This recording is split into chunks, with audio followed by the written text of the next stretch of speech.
You are watching Q2cast TV. The following live stream may contain copyrighted material, the use of which has not been specifically authorized by the copyright owner.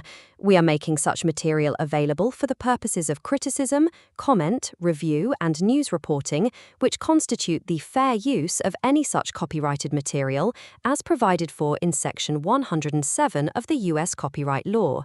Notwithstanding the provisions of Sections 106 and 106A, the fair use of a copyrighted work for purposes such as criticism, comment, review, and news reporting is not an infringement of copyright. Hey, guess what? We're at Comic-Con! And the biggest rewarding feeling, the fact that Strange New Worlds is connecting so strongly. So I would like to present every single one of you with, just a minute, with some, no, that's a coin, that's a flower, no, you don't get that. I would like to present each and every one of you with this candy.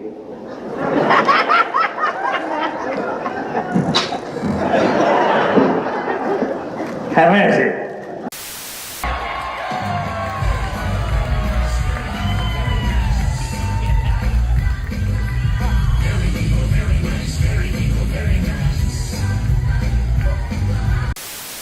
Please. I've yelled a lot today. I'll try, all right? So my name is Matt. I'm part of the front of house staff. I'm not speaking for Comic-Con. I am explaining to you what I do and what I know and what we've seen and what I've actually walked through and seen in the room. My job is to facilitate the movement from this line into that room, and I partner with those people. I don't have anything to do with the wristbands. I don't have anything to do with any of those. I can't answer any of those questions. I can tell you that all of our seats are full. I personally walk the room. There's not gaps in the middle.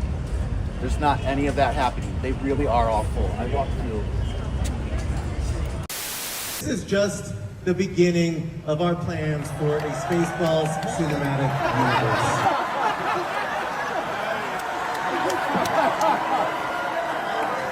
And you know, Hollywood just now tries to reveal one, but that's just phase one. We got phase two. We got phase three is coming up. And this is all part of a three-phase saga that we call the Almighty Schwartz Saga. Ass. Yes.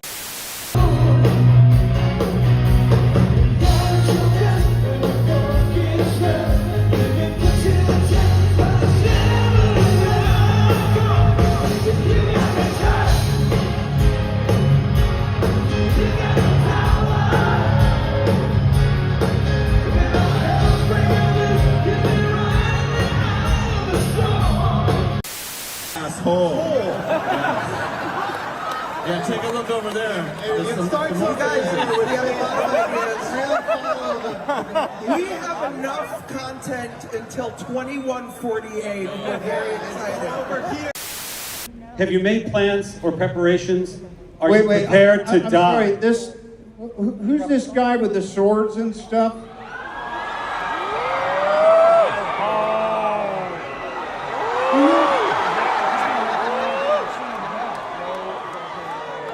I saw that you had your hand up, maybe? Yeah. Can we get him a microphone?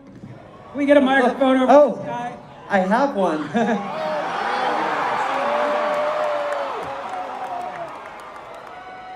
What's on your mind, buddy? Long-time listener, first-time caller. Huge fan. Look at that cast. Thank you. I'm not wearing the Doom mask over this mask because I didn't want to ruin the lines with my Canadian tuxedo. My name is Ricky. That's a mononym like Cher or Madonna. And I'm just cosplaying hard right now. Is there a question in there somewhere? I do have a question, actually. I have a question for two questions. First question is for Mr. Paul Rudd. Where is Thor, and why was he crying?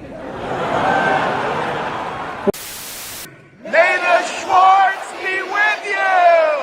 Woo! Welcome to the Madman Cafe, live on Q2cast TV.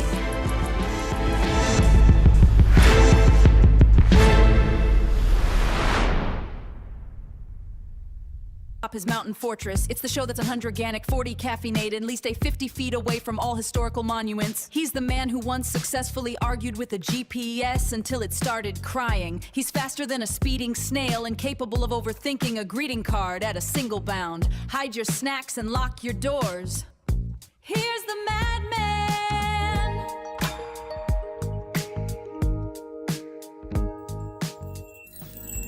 Welcome to another edition of the Madman Cafe, high atop the mountain fortress here on Staten Island, New York. Welcome aboard. Thank you for coming in. Thank you for those who are just now coming over. I know Sci-Fi for Me TV is just on the tail of ending over there. Thank you for those who are coming over from Jason's channel. I hope you liked, subscribed, and shared his channel. Really appreciate if you do that for him. He wants to get up there in the ranks on there. So do we here. So do that as well. Like, subscribe, share, to that point. And also, don't forget, join the movement. You get 10% off all gear over on our shop, cuticast.com. The promo code is Stay Mad. This is something that's running throughout the summer. So basically, you got plenty of time to get that. There's some great shirts. You can see the anime shirt right here on this little doll on there. We also have our other shirts that are available that we've had for quite some time. There's some that are going to be eliminated very soon. We'll be saying that later on in the year on there, because we're going to be discontinuing some of our shirt lines and replacing them with brand new ones, because that's what the folks want, some brand new designs in nature there. So shop cuticast.com. All right, we got a lot to get into today. We're doing obviously we're doing San Diego Comic-Con because there was cool stuff. We're going to briefly go over a lot of things, and then of course the big thing, the box office. So hang in there. Sci-Fi Snob will be with us in the second half of the show. He's on his way, so we're on there. So let's bring in our regular panels on there. We got Outpost Nerd. What's up? And from across the pond over, our favorite UK watcher, listener, and gamer, Dean. Well, hello there. Oh, so much going on today. Do want to start off, I'm sorry, with some bad news, of course, on there. If you haven't realized yet, Chuck Russell, director of The Mask, The Blob, Elm Street, Dream Warriors, Schwarzenegger's Eraser, passed away last week at the age of 74. A great director. If you know those movies, you love them. I mean, Jim Carrey, The Mask for itself. Everyone's loved Dream Warriors. They think that's like the best of the Nightmare on Elm Street's movies on there. And of course, people love, even though I'm a big fan of the Steve McQueen Blob. Not so fan of the Son of the Blob, because it wasn't that great because it wasn't really a sequel. It was like a movie within the movie itself, and that's a long explanation on that. But then they came out with this version. The graphic special effects are fantastic. I mean, have you guys seen the Blob, the newer version? Not the newer one. Oh, no. They did a number on the effects and how people got eaten by the Blob. They did. There are some scenes in there that are just, there's one guy that gets pulled down a sink drain. They did very well on that, and and then of course there's the telephone booth scene where a woman gets crushed inside of a telephone booth. Ooh. So it's like, such good special effects for that movie. It's still a lot of people's favorites on the Blob. Like I said, I like the Steve McQueen because I love the 50s classics, to that point. But rest in peace, Chuck. Great director on there. Okay, so some things that are coming out, and we're going to go right into Comic-Con news. Of course, we'll start with the anime stuff. Basically, we found out that Konosuba is coming out next year. They announced the season 4. If you don't know what Konosuba is, we watch parodies like, Scary Movie, that. Konosuba is a parody to all isekai fantasy anime. It is a great comedy. It's fantastic. It's funny as hell. There is a spin-off on one of the characters. Basically, this guy ends up dying, but he dies in the worst way possible because he's trying to save a girl, and he goes to his heavenly afterlife, and he says, "Oh, I got hit by this truck and all that," and the girl goes, "No, you didn't get hit by a truck.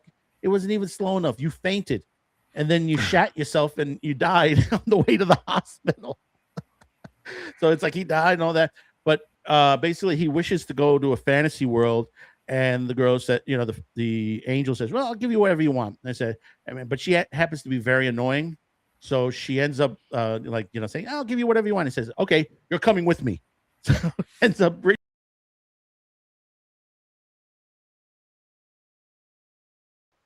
she's a magician girl that's able to make things explode, but she does it only once a day because she ends up passing out after she blows things. One is a swordsman girl that just basically she wants to be tortured. She likes a little bit of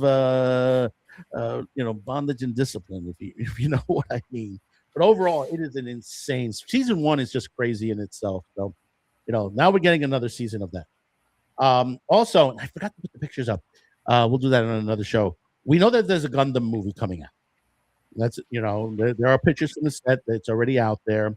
But what came out of Comic-Con also is we're going to get a new Gundam TV series that's going to be coming soon on that. Zarg Zero. It looks good. It's like a Gundam with a cape. Okay, figure that one on that. But yeah, it looks really good on there. I don't know if either one of you I haven't heard about any this. of the Gundams. I've seen Gundams, mini Gundams. Never heard of this one. Yeah, it just this week it just hit. The people that are behind Gundam, they just announced this toward Comic-Con. So there's even a trailer out. It's a very good trailer. Looks really, really good. The other thing is the creator, Akira Toriyama, is going to get an Eisner Award. So he's going to be, basically he's going to be put into the Hall of Fame on the Eisner. It's a good, to that point, the Go Nagi situation, Toriyama has created so many, Dragon Ball and many other different series on there. They're going to talk about his impact and everything of a great creator. He's gone too soon, even though we're getting more Dragon Ball Z coming out soon. I mean, in fact, actually this year we're getting the remake of the Battle of the Gods on there as a series. And I think it's next year we're going to get the next chapter on Dragon Ball Super on that. What do you think of that? I've read the manga, and if they stay close to the manga, it will not be very good. They've done well. His son has taken over the helm on this, but Super has been okay. Especially with the all universe tournament was fantastic. I mean, Goku and Frieza joining forces with Android 17 to fight the last villain. I mean, well, in the manga, you find out something someone did that explains why someone's the way they are. Yeah, and it's a slap in the face to the entire franchise, in my opinion. But they didn't put it in this. They didn't put it in the animated.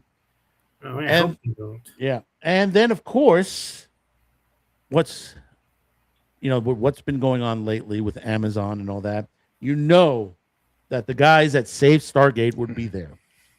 Obviously, there was that's not the real plane that was flying overhead, but there was a plane flying overhead with the banner, Save Stargate. There was a bar restaurant. They had a big get together, and I think there was a panel, because I haven't seen any video footage from a panel, but I've seen a lot of video footage from the bar get together. And there's so much push into this that you have a lot of the people that have starred in this series, more and more are coming out saying, what are you thinking of? What are you thinking, Amazon?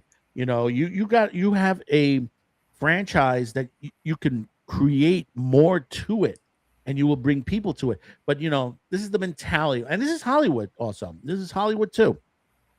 They don't want the fans. They don't want us. They don't want the people that will pay time after time. Go ahead, Outpost. They don't want old fans. They want a entirely new fan base. They want new. They want younger people. That's the thing. That Amazon actually said we don't want the old fans. We want new fans. That's why Stargate won't bring in new fans. That's the issue. Yeah, of course it would. Yeah, we know that. We know that. I know. We know that. I mean, these idiots in these fucking office buildings don't. Yeah, I know. Never been behind the camera or in front of one. They don't know what people want. Yeah, exactly. You have to remember to this point. I know Outpost. This is outside your generation, but I don't know how old Dean is, but in my generation, I'm hitting 60 next year. I was there the week Star Wars opened at the Gemini Twin in New York City. I waited over 2 hours. There were no multiplexes at the time. There was the only thing you had was like maybe some theaters had 2 theaters, in the same complex. But I waited over 2 hours with me, my brother, and my mom to go see Star Wars. And I waited an even longer line when The Empire Strikes Back came out. So you're going to tell me, oh, you're not going to get any new, younger fans. Of course you are. Of course you are, because that's how it started. It was younger fans that started a lot of these fandoms. It was the younger fans that basically put this together. When they became older and had children of their own, they introduced, and you see this on videos constantly on YouTube, Instagram, TikTok, Facebook of, scenes where you find out Darth Vader is Luke's father, and they're showing it to their child, and they said, "No, Dad, can't be true. Darth Vader's lying." You see this all the time.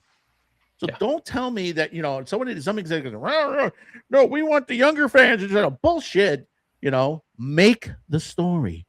This is such a safe bet by the studio. Get good writers in there, do a really good Star Trek series, and it will be watched. It will be successful. It will get people looking at your platform again. The showrunner for the new series, he cut his teeth on Stargate. Yeah. He was a writer on the original series.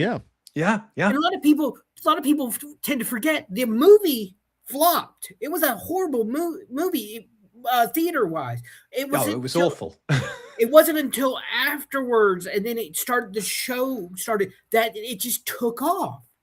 Yeah. It is Star Trek, Star Wars, and Richard Dean Anderson and his vision for the TV series and Children of the God, that miniseries that launched Stargate, and it brought it back into the consciousness of everyone. And you also, don't forget the movie. How many seasons? Kurt Russell 11 and James seasons? Spader. No, that's what we're talking about. That's what we mentioned. The movie was a flop. It was not until the series with Richard Dean Anderson that it took off. And it just went from strength to strength. I know you had a few kind of downish sort of seasons, but generally it was hugely successful. Then you had Atlantis, and right at the end, Stargate Universe. And well, there's also been a lot of people, and I tend to also forget, there was Stargate Origins, Catherine, that followed her. There was, I think, 2 more series that were just like a few episodes, lasted only a few episodes. And an animated series also. Yeah, Stargate Universe. I, as a kid, liked. When I eventually got round to watching it, I fell in love with it, and it's a shame it didn't do so well, because I think it had legs to do a full 5, 6, 7, 10 because it's taken it from a different point. Yeah, absolutely, and it was fascinating, absolutely fascinating. The Stargate itself, I have mentioned this. I will beat this drum over its head until it busts. The Stargate itself is the perfect literary device. It's up there with the TARDIS, that you can just step through and you can do anything. Yeah. How many times did we see SG-1 step into this medieval village, and then next this super high-tech space race society that it was just... it bothers me that these people are too short-sighted to see the money they could make. If I was a stockholder, I would be up in arms.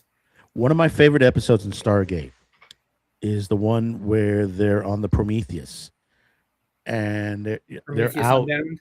It's one of the early times that they're using the Prometheus for the first time, Yeah. and they're I know getting the close to one of these planets, and the power system, the Naquita, overloads, and then they have to drop it out of space. I know and it exactly the implodes. episode you're talking about.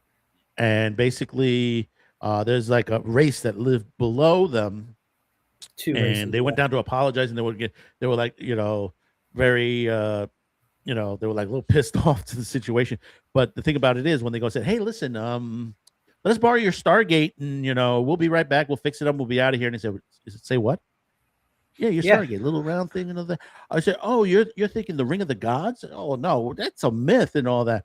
And through the whole thing, you kind of see sort of like what happened in the the original story, the beginning of this.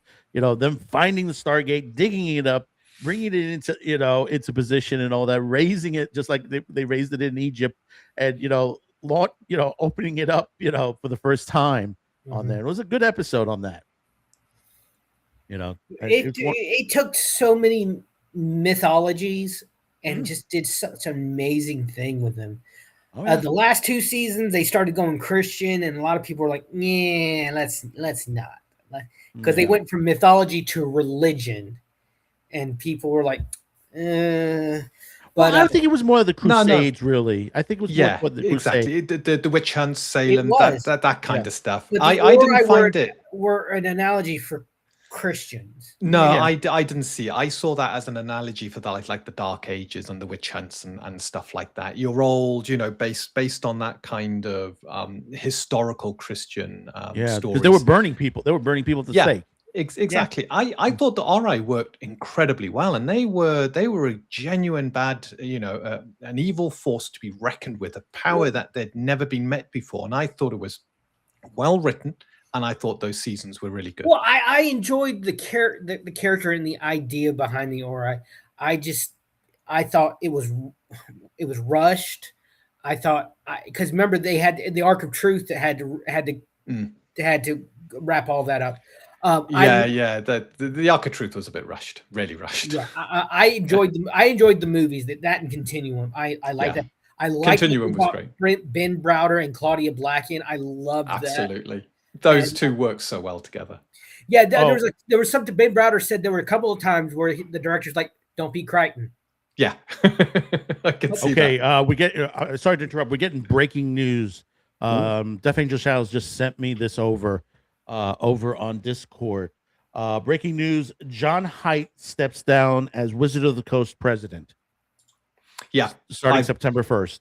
Just seen that. He's been there 2 years. No reason given yet as to why he's stepping down, but obviously no one has been put forward yet to take his place. They tell him but it is Pinkertons at him after people. Sorry, the what? Did they tell him not to send the Pinkertons after people? And he got mad and is leaving in protest.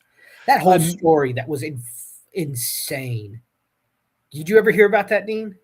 I might have, but it doesn't really ring a bell. This guy, he goes to his local video game store and buys new Magic the Gathering cards. Yeah. And it turned out that this set that he bought was sent early by accident by Wizards of the Coast to this retailer. And he buys them and he unboxed them on YouTube. Have you ever heard? I don't know. Have you ever heard of the Pinkertons? It rings a bell, but I can't quite. They were a national detective agency in the Old West when the government was too small to kind of police out west. They were known as picket line breakers. They were very violent. They would shoot you as soon as talk to you sometimes. Yeah. And they're still around as a private security agency. They sent these men to this guy's house. They threatened his wife and family if they didn't get these cards from them. All this on the behalf of Wizards of the Coast. So my opinion of them is very small and has been for the past few years. I would say check out probably Friday or on Sunday, the Bad News Bards. They'll probably have a lot more to this. Yes, there'll probably be a lot more information. There'll be a lot more to the situation, so do check them out. But getting back to Stargate, I love that Julian Sands was in this as an Ori. Was he the? He was the main Ori. Yeah, the one that gets brainwashed by the Ark. Okay, I couldn't remember his name. Yeah, it was the late Julian Sands, the one that got lost in the mountains. He died. He went hiking and he died on there. Wow. I have loved, like, I would lock myself in my room every Tuesday evening when the new episode of Stargate SG-1 would come out. And there was no way you were to pull me away from the TV. It made me want to enlist in the military, but sadly, from a knee injury as a kid, I was not. I was, and there was a high rate for the Air Force. There was a massive, a massive PR. Yeah, it was a massive PR and a massive amount of people that joined the Air Force at the time. Richard Dean Anderson actually got became an honorary general, and and there have been generals that have appeared on the show. Actual generals. The chiefs.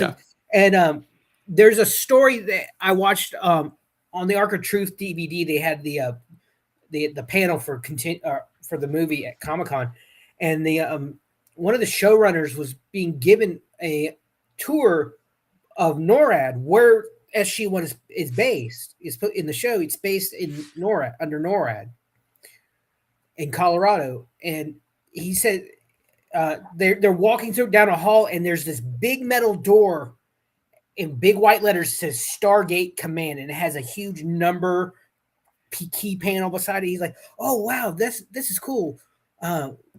And the commanding officer's like, "You don't know how many people come through this tour and look for that door."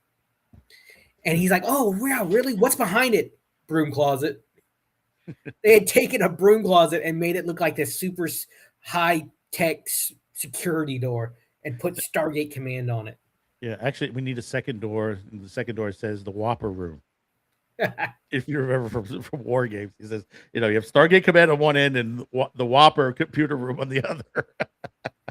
But like the military loved helping them out. Like in Continuum, there's a scene where they find themselves in the Arctic Ocean on the ice sheets, and in the foreground, in the background, you see two nuclear submarines come up. That's actually the Navy saying, "We'll bring in we got some submarines you can use for the shot."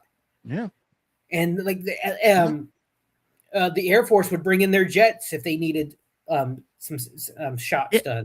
There's not too many movies or TV series that the military have infused themselves. Sometimes you got to ask favors on there. Say, "Hey, can we use you in the background?" and all that, and they don't. They said, "Okay, just use it on there." But you don't see like a big push. Like movies like Under Siege with Steven Seagal, Kirk Douglas in the Final Conflict. In the Final Conflict, you're on the USS Nimitz, and you're using, aircraft carrier, and the freaking you're using the jets and everything. You're sending a the entire fleet of the aircraft carrier into the air and filming that for a movie. I stream on Mondays with Digger 420, great lady, great Canadian lady. She lives in Canada, and she used to work at the coffee shop across the street from the studios where they filmed Stargate.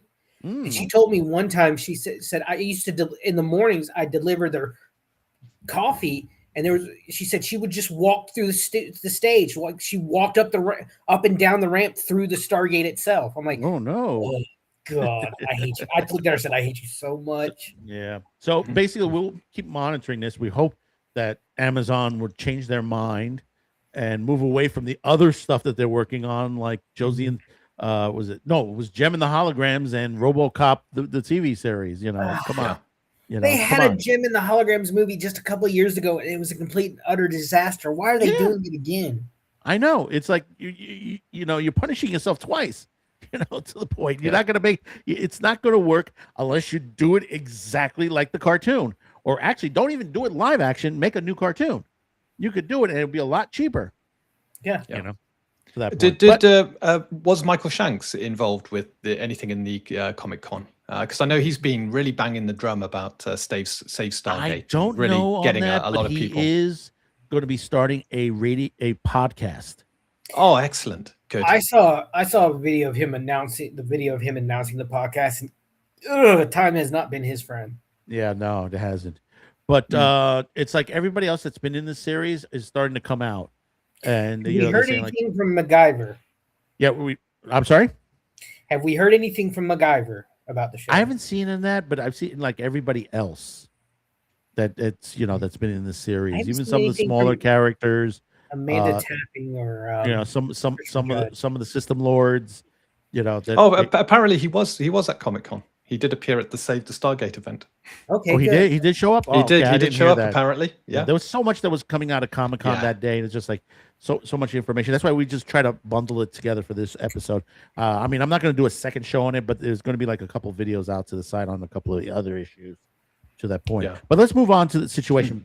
Another thing that was out that basically you saw a little bit of piece at the beginning because there was a great concert at Comic-Con on there. You saw Stan Bush live.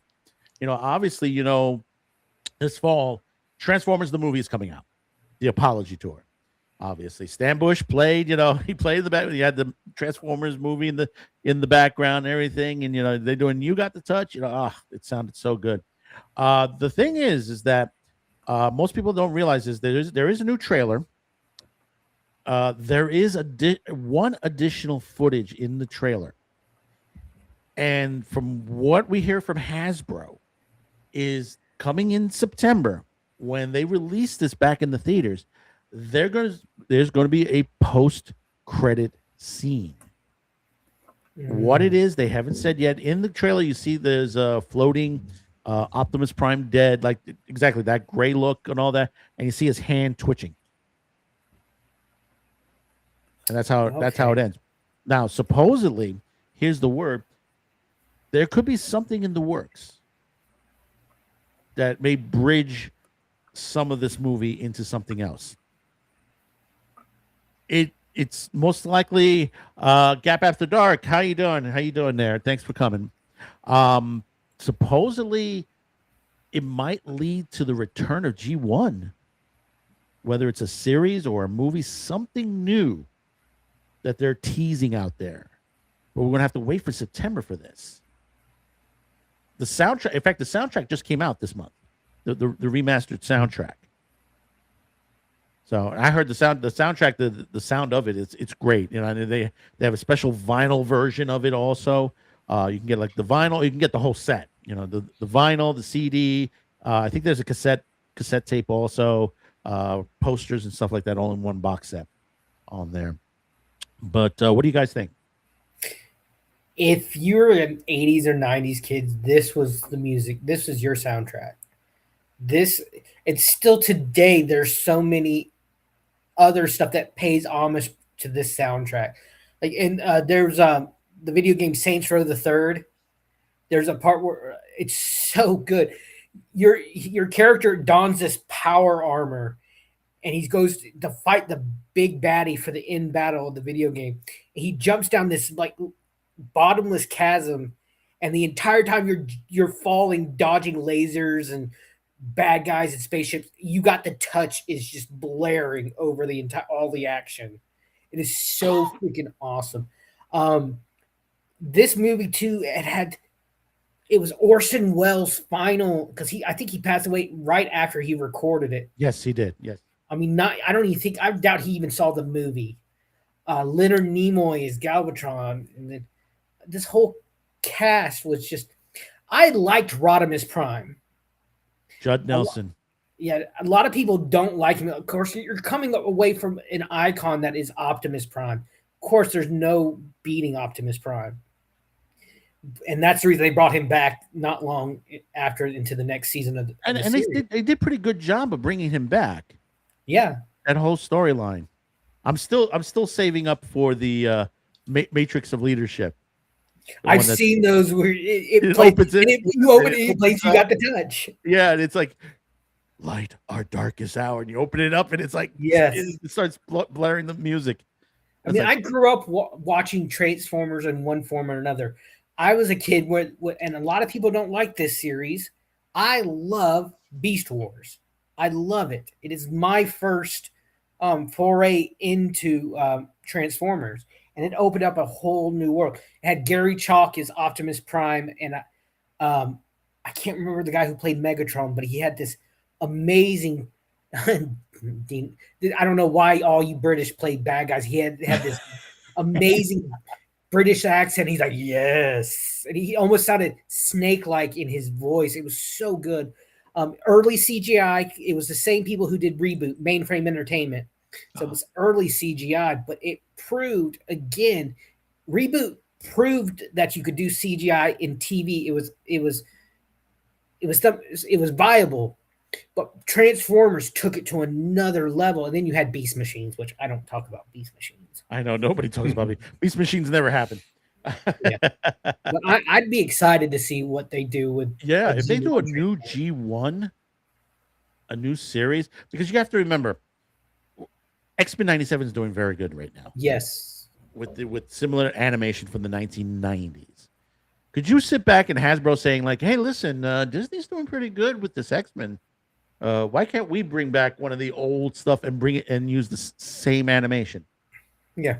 It is possible to do it. It's not. You've seen it online. Now, even with AI, you see some people trying to reenact some stuff from the 80s, some stuff from anime from the 80s. It's possible to do it. Even in hand cell trade, Ghost in the Shell, the new Ghost in the Shell TV series, that's all hand drawn from that era. I think a lot of the old style animation is starting to make a comeback. Yeah. Like in Darth Maul's Shadow Lord, you saw those painted backgrounds. I don't know if they were CGI, but they looked almost hand painted. It was a lost art for a long time because we started going to CGI everything. Yeah. And I think hand drawn is starting to make a comeback. I remember being a kid going to Disney World, and you go to the studios, and then they'd have this guy sitting there at a little desk, and he'd show you and explain to you how they did it. He'd keep flipping the pages, drawing, flipping the page, drawing, flipping the page, and it was just, I think it was around when he was doing Stitch, so it was near the end of it. But I think that kind of style, that kind of storytelling. I love when Peter Cullen was talking about his inspiration for Optimus was his older brother who was a Marine, and he told him he was going to a superhero audition, which was his audition for Transformers, and he says, Peter, make sure you're heroic enough to be silent. And that's why Optimus, he's very stoic, he's silent, because Peter was basing him off his brother. Afternoon, Dave. How you doing? Thank you for showing up. What up? Yeah. But it's like, like it says on this cover, 40 years later, it still hurts like a truck. Hits. Yeah.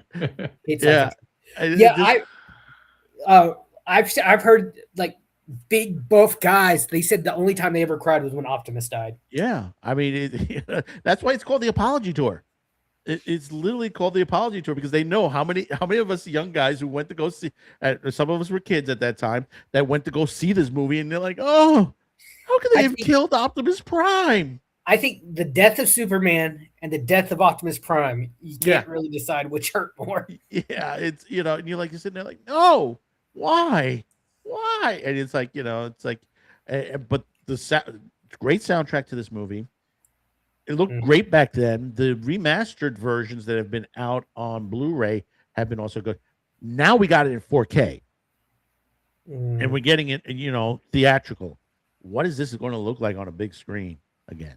In a more detailed, and of course the post-credit scene. What's the post-credit scene going to be on that? Yeah. But speaking also that we talked about Transformers and we said about X-Men, there was something one of the panels, the Marvel panels had, is that basically season 3 has been completed and season 4 is under, they're beginning to work on season 4 of X-Men 97. And we got a little bit on there. I can't show of course we can't show the entire video because we'll get copyrighted on that. But I got a little clip on it. Basically, we are going to get the Brotherhood of Mutants for season 3.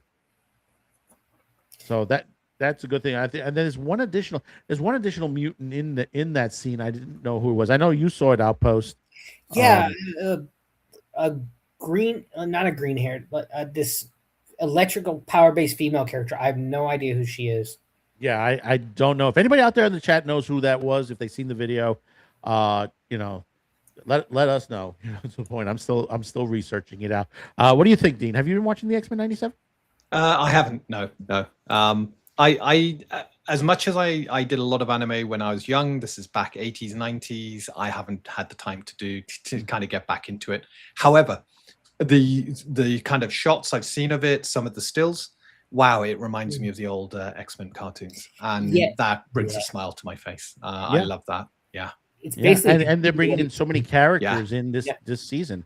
I mean, we've seen Maverick, we've seen the Brood involved on there. Polaris. She was like a mainstay of last week's episode. Yeah, because I mean, are we going to get eventually the Magneto family together? To that point, Pietro, Wanda, and Polaris. Yeah, we haven't seen Wanda or Pietro yet. No, not yet. To that point. And eventually, even though spoilers, Magneto is dead because he's dead in the past. Who knows what's going to happen, because they've already resurrected one of the dead X-Men that brought back to life on there. So next year, another season of X-Men '97. We haven't even finished with this season yet. We're only about, what is it, episode 8? Is it 7 or 8? No, 6, I think. We still got a couple of episodes to go, 3 or 4 episodes to go from this point. And it's still a short season then. Are the episodes long? Yeah, but there's been a lot of action that's kept. I think the episodes are about an hour, I think. Oh, that's not bad actually. No, that's good. It's half, I think. Oh, half 40, an hour. Or it's 40. 40 minutes. Yeah. I mean, it's which even if you do a regular hour drama on TV, it's usually 45 minutes after commercials. Yeah. So it is. But it's it's been pretty good. I mean, it's kept you. Like you get to the end and it goes, oh shit, it's the end of the episode. Damn, God, it was getting good. And especially the way, and the thing about it is, stay for the credits, because you never know, because there's been like 1 or 2 episodes that there's something after the credits. There's like a post-credit scene, to that issue, or don't turn it off when you think it's the end of the episode. There's always that post that happens even before the credits. Like what happened last week with the Apocalypse and Gambit. That whole segment.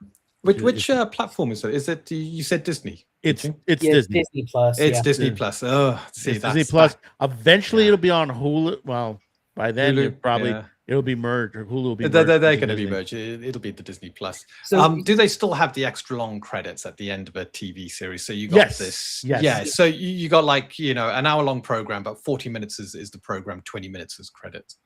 No, not really. What they do is they have the same style of credits that they did in the 90s. That has the roster over. It's basically someone sitting at a computer clicking on each X-Men, each of the main roster, main 8, and it gives you like a little summary of their powers, and then they move on, and the credits are playing. But here we have. Go ahead. And the openings have been different on every other episode. Yeah. It usually shows you like what characters are going to be focused on in that episode. Nice. Yeah. Here we have one of my favorite Quake, one of my favorite brother. This is the Brotherhood, Brotherhood of Mutants. This is Magneto's group, Pyro and the Blob, which I love the Blob's power. I loved it, like Fred in X-Men Origins. Mm-hmm. Like he starts off with this muscular, the guy who played him, I've seen him in other stuff, I can't remember his name, and he gets an eating disorder after everything they did, so that's when he becomes the Blob. And this funny interaction between him and Logan is like, hey Bub, how you doing? Did you just call me Blob? And he just bam sends him flying across the gym. It had its moments. It was not the best X-Men movie Origins. In the small clip they showed, Toad looks wicked. Yeah, Toad looks wicked in this version. And he's been the butt of so many jokes for years. The actor who played him in the first one was Darth Maul. Maul. Yeah, it's the same guy. Yeah. Yep. But in this one, he looks really good. They animated him they animated him better than the original 90s series. Because there's a scene in the first X-Men movie where it's Toad versus Storm, and he kicks a metal pipe and catches it, and he does that Darth Vader spin and puts it behind his back. I mean, Darth Maul spin that he did in episode 1. Ray Park. Ray Park, the actor. Yeah. He's fantastic. Really good, talented. Yeah. I think he came back in Solo to do the body. Yeah, he did the top half of Maul. But Sam Whitaker did the voice. He does the voice of all the animation. Right. So blending of the kind of two. Okay. It's. Do you know what? I know it's an unpopular decision, but I didn't mind Solo because as a movie. Ray Park in episode 1 did not voice him either. No, it was I could picture the guy who did the voice because he only had like 2 or 3 lines in episode 1, and it was this. Oh, I've seen him in so many other stuff. I cannot remember. He did the mocap for the freaking final of the Clone Wars, where he's fighting Ahsoka. Really? Because they did that whole scene in the Clone War, the final episodes of Clone Wars. Yeah, on Mandalore.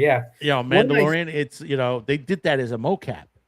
One of my favorite Darth Maul scenes is his final confrontation with Obi-Wan, because just he has learned nothing. Maul learned nothing in all those years, and you see Sam Whitaker really puts it awesome. Sam, he goes, when you see Obi-Wan, he does this. He goes into his regular form. You know how he always he's like, no, that's not going to work, and he goes into this, and then Maul tries to pull the same move that he got Obi-Wan or Qui-Gon with. Yeah. But Obi-Wan saw it coming and slices right through the handle. Yeah. And it has that awesome emotional moment. Is he the chosen one? Yes. And he has that I love this line. He will avenge us. Yep. Not the Sith, not the Jedi, us. It's ever. Yes, he's like a I can't pronounce his last name. That's why I can never remember it. He's like a Dutch actor, isn't he? Or he's British. He's English. An actor and comedian. Yeah. Was he the guy who played in Wolverine and Deadpool and Wolverine? No idea. No, I don't think so. But anyway, it's. Look, the mocap of Ahsoka and Darth Maul was phenomenal, and I love. Ahsoka says, "You're lucky my master wasn't here, because you're out of you would have been out of your league." That's where I know where I recognized him from. He was the Solier in John Wick 2, the guy who arms. That's one of my who gives. Yes, he is. And I know him because the tasting. He was in Spaced. He was Dwayne. That's right. Yeah, from he was Space. In Space too. Guardians of the Galaxy. He's been in loads. I recognize him now, and he's great. He's really funny. He is good. I like him. I love the tasting. Like Space Op, these spy movies. Like one of my favorite thing about the James Bond movies is always when he goes CQ to get his tools and gear, and I love that he's treating it like a wine tasting. Mm-hmm. And he's it's so good. Mm-hmm. And Sci-Fi Snob joins us. Hello. Good afternoon, gentlemen. I was just listening in the car, yelling at the car about how many incorrect takes you guys were making. But loads. See, you actually make them. We can give you examples of your bad takes, but you can't give us any examples of our bad takes. That's not true. I don't make any bad takes. But let's move on. Let's move on now that Snob's here. We can move on a little bit further on here. You and Kim off. Yeah, there were a lot of figures, toys, a lot of stuff on there that was at the Comic-Con. I just want to focus 2 things that I saw that was great. Even though they had the Batmobile, which is like the original 60s Batmobile there. If you go to Chris Gore's Film Threat when he's going through Comic-Con, he focuses on that. It's like it's a real cool looking on that. But there were 2 things. There we go. I'm looking to get this. I'm going to see what the price is on this, but I got to get this. Powdered Toast Man. Powdered Toast Man from the Ren and Stimpy TV series. This was such a great character. If you know the Ren and Stimpy show and you know Powdered Toast Man, this was such a great iconic a character in the series itself. It was so funny on there. You know, he would scrape his head and say, "Oh, here you go," you know, to the pan, and he would fly backwards. He would fly ass out. Yeah, that was the funny. That show was almost like a fever dream. If I couldn't go back and watch it online, I'd think it wasn't real. The stuff they got away with on Nickelodeon, all the sexual jokes. Oh yeah, there's the what do they call it? The censored version. There's like a whole couple of episodes that they never aired on Nickelodeon. Yeah, where there's a scene they aired where them on Spike TV. You know, they made a sort of a gay innuendo that Ren and Stimpy are gay. You know, and it goes like, "Who's the picture? Who's the catcher?" You know, that kind of situation. I remember a scene where they were building something, and Stimpy puts a log on his lower back for some reason, and Ren takes a saw and puts it between his legs and starts sawing it that way. And Stimpy's face is like a pleasure. I'm like, yeah. Jesus Christ, that's yeah. There's Nickelodeon? Yeah. I mean, John Kay. I mean, even though there's stories about John Kay, that we shall not be discussed on this show, but still, the guy was insane in himself, but created. Oh my God, Gary Owens was the voice. He was like he Hanna-Barbera, the voice of Hanna-Barbera. He was Space Ghost. Yeah, bunch of. Oh my God, I didn't realize that was great the same stuff guy. back then. Some really great stuff back then, But yeah, Powdered Toast Man, I have to look up to see what this cost. It's probably not cheap. It's got to be at least $100 for that. The other thing is from a company called narcellstore.com. Is they're releasing a couple of the figures from the original Star Trek series. This is one I'm looking at right now. Jim Kirk in the Enterprise incident as a Romulan. If you remember that episode where he faked his death, goes back, disguises himself as a Romulan, goes back on the Romulan ship, and steals the cloaking device. I love the detachable hands. Yeah, they're like, if you notice, they got you got communicator, regular phaser, Romulan disruptor, and a which is the rare phaser rifle, which you only seen in a couple of episodes of the original series. You didn't see it that often. No. On there. But it's kind of mirrored in the next gen where you got the phaser rifles that really come out. Come out. Yeah, it's like maybe it wasn't until Voyager where you started seeing them carry the rifles around a lot more. Yeah. Roddenberry was very of this idea that guns were not a thing anymore. And he didn't want that's why they look like remote controls, like the weapons they really used in the original series looked almost like remote controls. Mm-hmm. And and there's a lot of other other figures, that they're releasing. I think they're releasing a con one. There's all that. They're all on pre-sale right now. This is not an advertisement for the company, but hey, listen, if you want to go check it out, narcellstore.com. Plus, also there was a lot of Godzilla stuff. There was there was so much Gundam.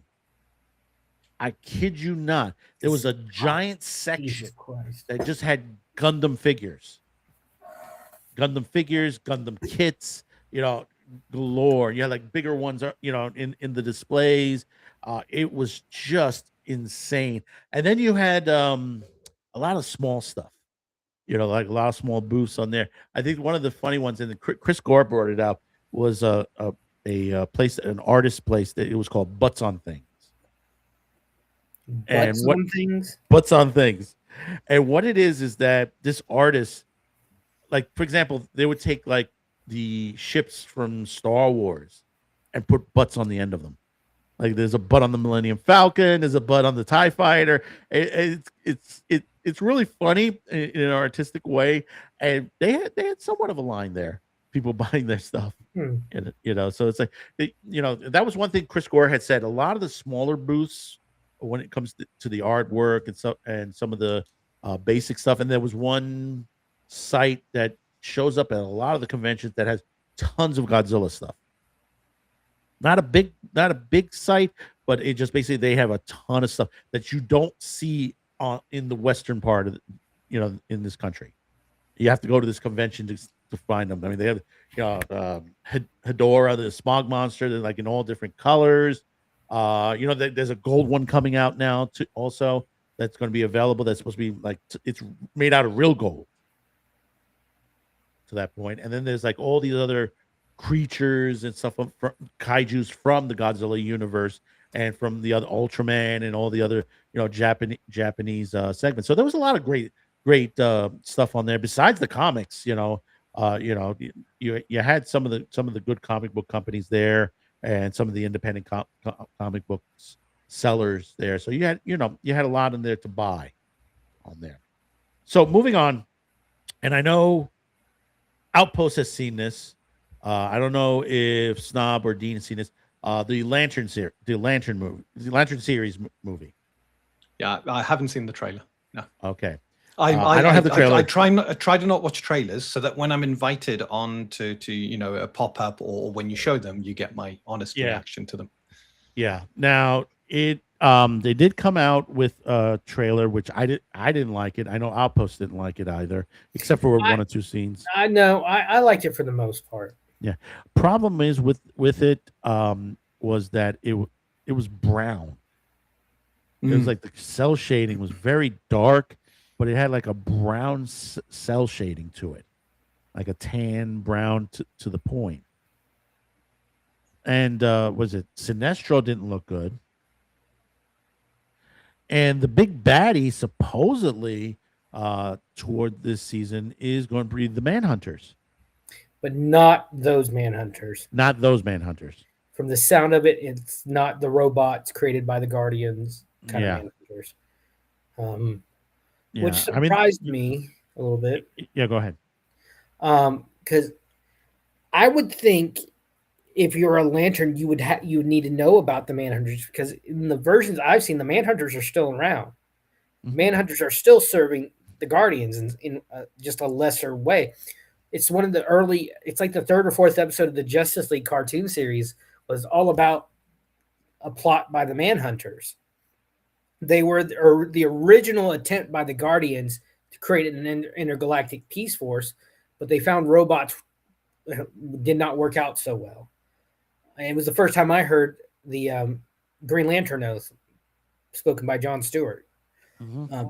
I have a video coming out about half an hour after we finish up, so I'll if you want to hear my take on it. I do agree with Madman. It was a little the tone, the colors were a little dull because it's supposed to be. I think it's like set out in the middle of nowhere, Nebraska. You're not going to have the big lights of Broadway out there. So. I mean, Tulsa King is in Oklahoma, and it's brighter. It's much brighter. It's a big city in Oklahoma. No, they've gone into the outer parts of Oklahoma first season. Yeah, there's like scenes where they're driving in the back roads, to the point, and it's standard color. It's like, wow, what happened? Someone turned down the contrast and the hue. I mean, it's like, holy crap, this is it's the tone. You're not dealing with a young, fresh-faced Hal Jordan. You're dealing with the grizzled, legendary veteran who has seen some shit, and his face shows it. Like there's the scene where he goes to visit Sinestro. He's in his uniform. It's the only time in the trailer you see him in his Green Lantern uniform. It's grungy. It's dirty. It's like he just threw it together. And the thing is, the uniforms are constructs themselves. Mm-hmm. Yeah. And I saw that there was a post on X about it where the director was going for this kind of worn look on the uniforms. And everybody was going, well, no, that can't be right because the uniforms, the rings project the uniforms around you. The rings project the reflection of their user. So if Hal is tired and just fed up, it's gonna show in his uniform. And that's the thing. The thing though, Sinestro asked him, he's like, you're not training a recruit. You know that, right? And he looks at him, he's like, yeah, I'm training my replacement. He's training John Stewart not to be a new Lantern, to replace him. And he's probably not happy with it because you see in the trailer, Stewart is a Marine veteran. He was in the Marine. He went to war. Hal Jordan is a Air Force pilot. There's going to be that friendly rivalry between the services, but there's also this idea that, and you see it in Stewart, like, who does this guy think he fucking is? To teach me anything. I know, but it's that idea like, oh, you know a lot about this, but you don't know a lot about that. It's like Agent J Agent J in Men in Black. He's this highly trained NYPD detective, but now he's in an entirely different world where he's just the rookie again, and who thinks he knows everything. And I see that in Stewart a little bit, which I'm looking forward to seeing that dynamic between them. And we know Nathan Fillion's in it because Nathan showed up to the con also. Yes, to the panel on that, so we know he's in it as well. So it's connected, and I mentioned this. I'm going to stop talking because I want people to go watch my video. Yeah, no, go ahead. Watch Outpost's take on it later today. So do check that out if you haven't. 4:30 Central. Yeah, if you haven't subscribed to him yet, subscribe so at least you know when. I need people over there. Yeah, you need people. He needs some people over. Give him some love over there. Okay, moving on. We talked about this yesterday, me and Snob, and basically we talked about the new Rick and Morty spinoff, President Curtis. One thing we found out from the Comic-Con is that basically season 2 has already been greenlit, and we haven't even hit episode 2 yet on this. And I thought it was pretty good. I thought it was a pretty good start to this on there. The double gobble. That was funny. The press conference where there was a monster was disguised itself as one of the reporters. The reporter disguised himself comes in and says, "Hey, there was some creature jumped me in the bathroom." And the president's yelling, "Double gobble!" And I like the idea of what's her name? The female of the trio. She's a cyborg, and she uses part of her hair or cords that she uses to like jack into stuff. And I'm like, oh my god, that'd be a perfect cyberpunk kind of idea. Well, there's still a backstory on that. Correct, yeah, Snob? we're gonna see it. It's just the first episode. Yeah, Snob, are you there? You bet. Oh, okay. Yeah, because we're still waiting for a backstory on his press secretary. Well, I think they gave a hint of that, right? With the picture of her in the hospital. She's got a cake. It says 1.0 on it. Yeah. So implying that she's like a robot or cyborg, and she's the first version of it. And she looks sick, like she's recovering. So something might have happened to her, some accident, and then she got stuff replaced or something. We don't. Yeah, and we got to love that Rick and Morty showed up in the episode on there. Yeah, I gave him 10 episodes. Oh, shots fired. Yeah. It's like they insulted the show and said he goes, and they spin off so soon. That was my favorite part. That was the best joke. That was the best line on there. Yeah. Though we're not so evergreen ourselves is kind of which I've been thinking the last couple. Let's go run through the multiverse. Hey. Yeah. So do check out Sci-Fi Snob's channel for the pop-up Snob, for me and Snob talking about this. We had a great conversation on this as well. Another thing that came out, if you check out the trailer, which looks really good, Johnny Depp is back, and he's playing Ebenezer Scrooge. Yeah. Hi, Keely. Ciao. Welcome. Johnny did it good. I mean, he showed up. If you saw the opening on the show, we're talking Comic-Con today, San Diego.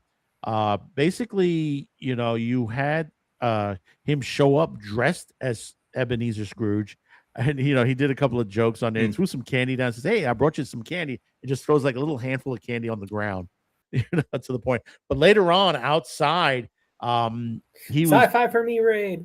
yeah, sci-fi for me raid. Yeah, they're just coming. Oh, if you guys are coming over from sci-fi for me, he probably just finished off the broadcast. So welcome to those of you who are just now arriving from Sci-Fi for Me TV over Jason's channel on there.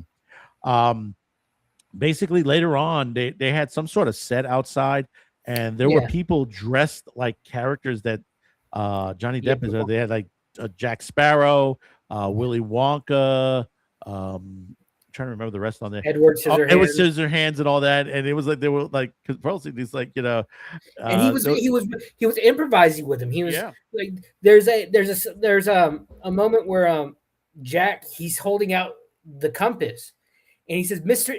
Ebenezer or Mr. Scrooge, what do you want the most? And he's like that, and Johnny snatches the compass out and then marches it back into the little building, and he just turns around and you see him right before he closes, just gives the guy a big smile. Yeah, no, he also did one with the Willy Wonka. He stole Willy Wonka's cane. Yeah. And he goes like, "Oh, what's that over there?" He grabs the cane and runs in the door and closes the door. I mean, if you haven't seen the trailer yet, catch the trailer. It looks fun. I mean, this is sort of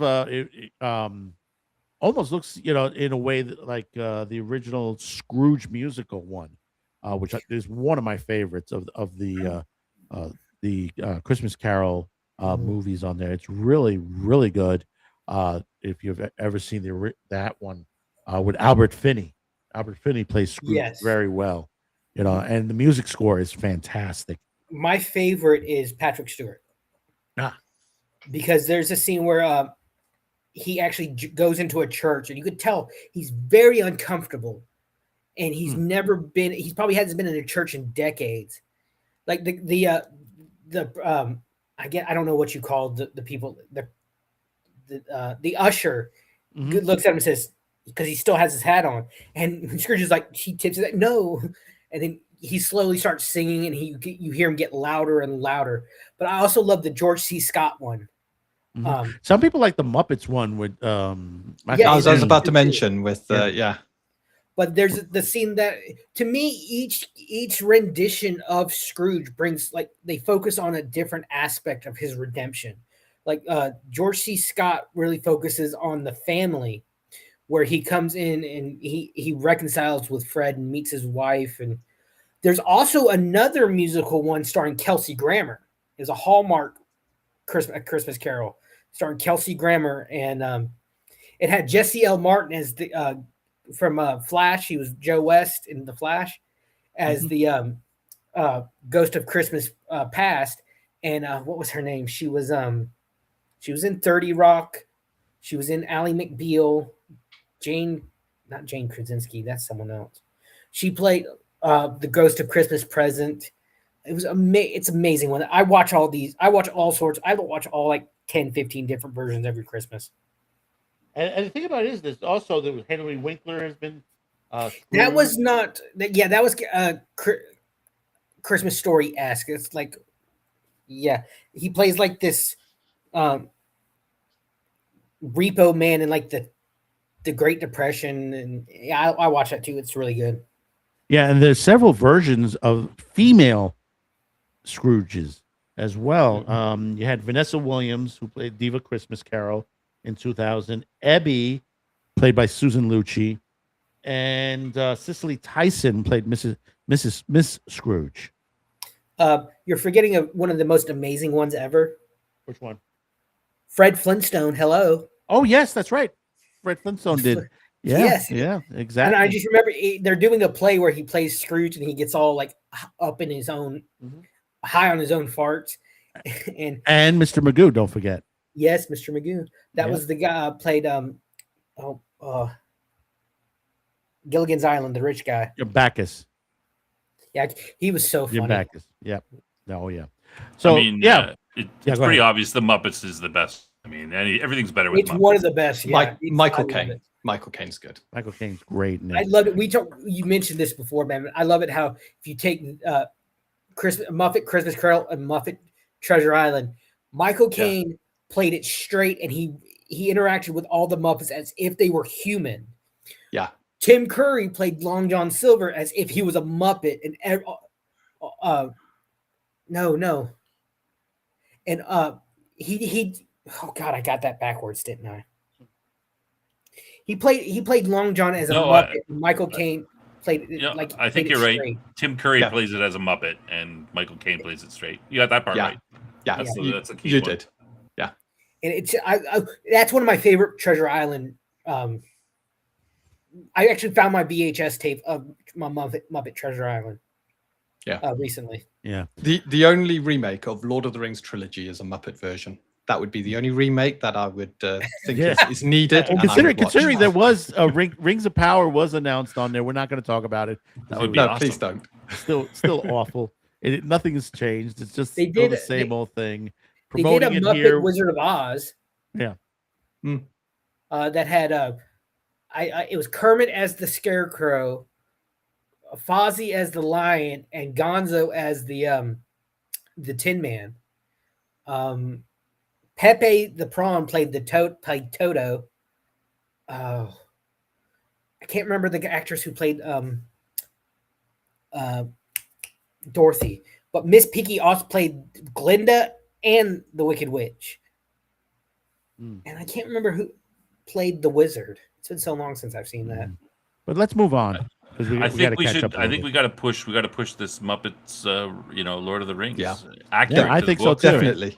Definitely. Yeah. I'm gonna talk to Cam. He's a Lord of the Rings expert. Jeffrey Tambor. Maybe you can write it. Played the write Wizard. it. Yeah. So moving on, some news that I didn't like is they're planning to do a Blade Runner TV series. Okay. Blade Runner 2099, and there won't be a season 2 off the kilt. It stars Hunter Schafer and Michelle Yeoh. The thing I have the problem is with this is that the way they're saying the storyline is that the simulants have taken over. Yeah. And I said, how could that be possible? Okay. The person who wrote Blade Runner wrote another movie called The Soldier with Kurt Russell, which takes place in that same universe. Now, if you know what The Soldier is, it's a great movie. It's taken to the point where they're growing soldiers. In other words, they're birthing out soldiers, raising them, training them as they're growing up on there and then becoming strong soldiers, to the point that basically they're focused on being soldiers on there, nothing else. And basically, if you remember the end of the original Blade Runner, Roy Batty's speech, if you remember, he talked about the Tannhausen Gate and the Shoulder of Orion. Yeah, which was like the fires of Orion and something like that. If you look at The Soldier, now there's a scene in The Soldier in the beginning. You see the training, and then you see like a whole montage of him going to war. And when it comes to his record, his war record, you see his war record there. That basically the Tannhausen Gate, the Shoulder of Orion is listed in there. So you have a point where basically, they won the war. So how are we doing that on this itself? So again, this is Amazon Prime messing up again on a particular thing that, a series from a movie that we never wanted. But yet, we wanted Stargate, but yet they're doing this crap. Yeah. Well, I think this could be well done. I mean, the way to do it would be to set it back a bit. It would be more like a Harrison Ford type character, and maybe there is some sort of conspiracy for the replicants to take over, or they're building up a power base of some type, and perhaps that your human detective is uncovering that, and is he human or not? We don't know, but that's kind of a pretty good Blade Runner story. I think yeah, going backwards, then if you're doing it, the replicants have taken over. It's just this is just season 2 or 3 of Westworld. Revert. Yeah, whatever. Exactly. What's the point of doing something similar? Yeah, exactly. Why would you do something to that nature? And it's like, and they're pumping all this money into these, like we said before, Gem and the Holograms, RoboCop the TV series. Why? I mean, it's too bad, because Blade Runner could be a great TV, because it's set up. You've got it's basically a police procedural style. TV show. It's a new piece of some sort of crime being done, whatever. So it could be very easily done. Yeah, you said it right at the start. The first replicant hunter. Replicants are out there. One goes rogue. The department's set up, and you follow the story of the first person who's being trained on how to identify replicants, and you take it right the way back to the person who started the how to become that detective, the questions to ask, the machines to use, his supporting team around him, because this replicant's gone on the loose, and they don't know where this replicant is. It could be disappeared amongst civilization, and then you tell the counter story about this replicant who's just looking for freedom. You've got an incredible couple of arcs that kind of come together in a very interesting world that builds on the basis of Blade Runner. Good moral sci-fi too, by putting both sides of it in. Absolutely. I just want to be free. I want to live like Ray Batty says, and at the end he sort of, once they want to meet their creator, they have that same sort of. That's good. But also remember, they have the replicants have a short lifespan. They have an expiration date. They have expiration dates, with the exception of Sean Young. I struggle to see Harrison Ford. Yeah, maybe, maybe, if he is. Yeah, I struggle to see, unless it's 50 years after. So unless replicants found a way of reproducing, other than that one exception, how the hell can they take over? I'm struggling to see how this world can be 50 years after to 2049, a film that I actually really love and thoroughly enjoy. For me, it's broken the fourth wall for me immediately by jumping into a scenario that's got elements of Blade Runner, replicants, but isn't Blade Runner. They've taken control. They've taken charge. And it just feels. And the thing about it is, from the soldier point of view, they have an army of men that are literally loyal, emotionless soldiers. Wouldn't that they will do whatever it takes to win. If you were a replicant and you took over, the first thing you do is execute all the Blade Runners, right? Well, yeah. They're your enemies. Yeah, obviously. Yeah, but like I said, in the soldier universe, and this is the same writer that wrote the soldier from Blade Runner. But you got this whole army that's still out there. You get rid of the Blade Runners, but still, you have an army, of super soldiers that are going on. There again, these guys not reading their lore. They're not reading their comics. They're not reading their novels. They're not seeing all the movies that have been based on, and they're just jumping the gun. To that point. But speaking of jumping the gun, we're going to jump over to Marvel. We first of all, Snob, myself, and Dean, we did a video together about Doomsday. So basically, we're not going to talk about Doomsday here, but do check out the video. It's a great breakdown of it. We talk about it on there. But two major announcements that came out of this. One thing is, surprised they didn't talk about an X-Men, but I think they're saving that for D23. But one of the announcements was that we are getting a new Ghost Rider series, Ghost Rider movie, which will star Project Hail Mary's Ryan Gosling. To that point, basically, one weird thing about it is he was supposed to ride out on a motorcycle and he decided not to at the last minute. In the chat, you'll see the Doomsday breakdown there. You can click over and check that out. It's a quick one. It's a half hour long. That was a long one. There was a lot to break down in that one. Yeah, it's an hour. It's an hour. It's an hour. Yeah. So Ryan Gosling will be Ghost Rider. To that point, I mean, what do you guys think? I'm not. I don't know. I'm not too sure about this. You know, if he's not even going to drive 10 feet, how is he going to drive there? He's not going to. He'll probably use a stunt man to do all the driving, even if it's.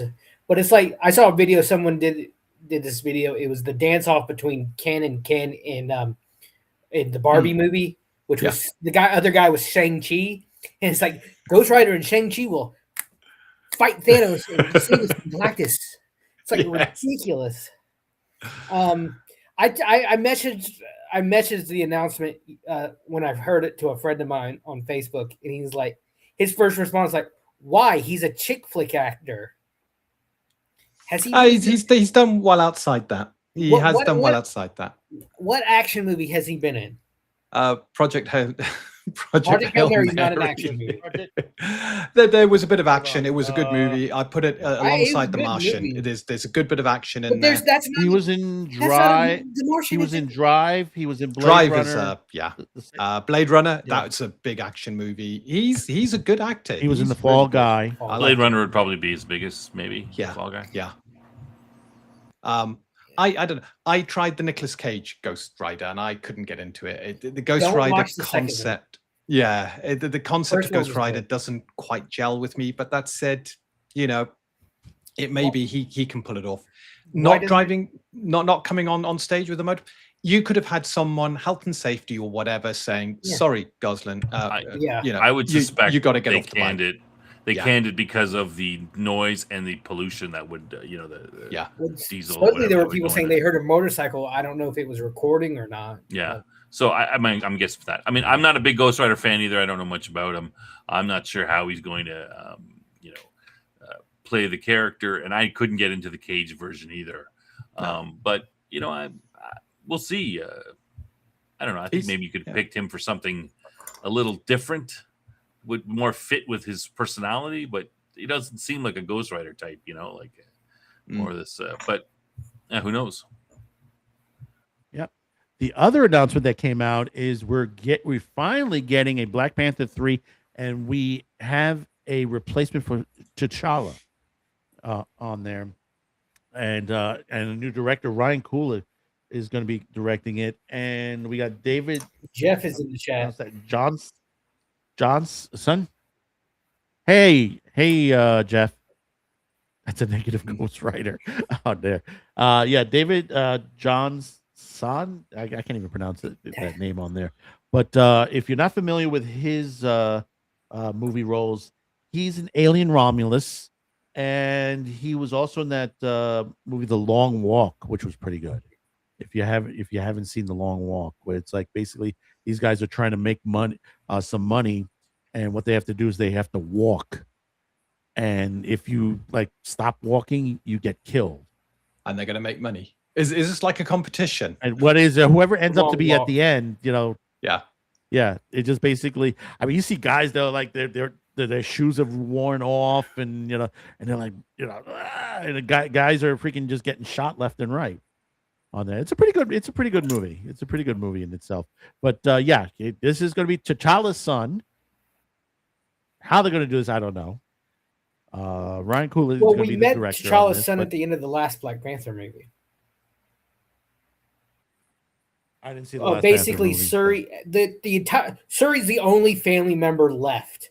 She becomes Black Panther in that movie, and the character that T'Challa was in love with in the first movie turned out T'Challa and her had a secret son who was raised away from the capital. Didn't even go to his father's funeral, and she at the end, Shuri's sitting on a beach alone, and she walks up with her son, and he introduces himself as Prince T'Challa, son of King T'Challa. And so they're going to be doing that. I'm wondering if how they're going to get over the heart-shaped herb issue they had in that movie, because remember in the first movie, Killmonger burns all the heart-shaped herbs, and that's the source of Black. People say, "Oh, the Black Panther doesn't have superpowers." Yes, he does.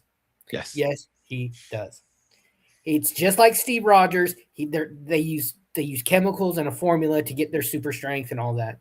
Plus, he has that cool vibranium suit. I love the Black Panther suit. So I'm wondering, it's been 3 or 4 years since that movie. So I'm wondering how they're going to explain him aging up so fast. That's what I'm wondering. Jeff's a little bit confused because Ryan Gosling was up to play either Ghost Rider or Black Panther. So, but he decided to take the Ghost Rider, and then yeah. So that's the thing. There's another part of the story with the Marvel situation, but we're going to bring this up before we do the box office. But of course, I just wanted to bring this up real quick. Of course, Spaceballs was there. Spaceballs 2. Oh, Rick Moranis is back. Brilliant. I love the way they're taking the piss out of all the different phases and all the different Yes. spin-offs. And I saw the beginning of the phase, but here's great. one phase that you didn't see, and this is real. This is not AI or anything like that. And I had to bring this one out on there. We're gonna get Spaceballs the Snyder cut. Yes. I'm looking forward to it. I'm optimistic. I'm always optimistic when it comes to me. But say what you will about Josh Gad, like him or love him, I love him because it's because of him we're getting this movie. He was on Fallon one night talking about the movie, and he said that he's always he showed his daughters this movie, and they said, "Where's the next one, Daddy?" And he said, "There's not." Kind of like with the history of the world up until that TV show they did. And he said that he's always had this idea for a Spaceballs 2. And he actually called Mel Brooks up and pitched him this idea.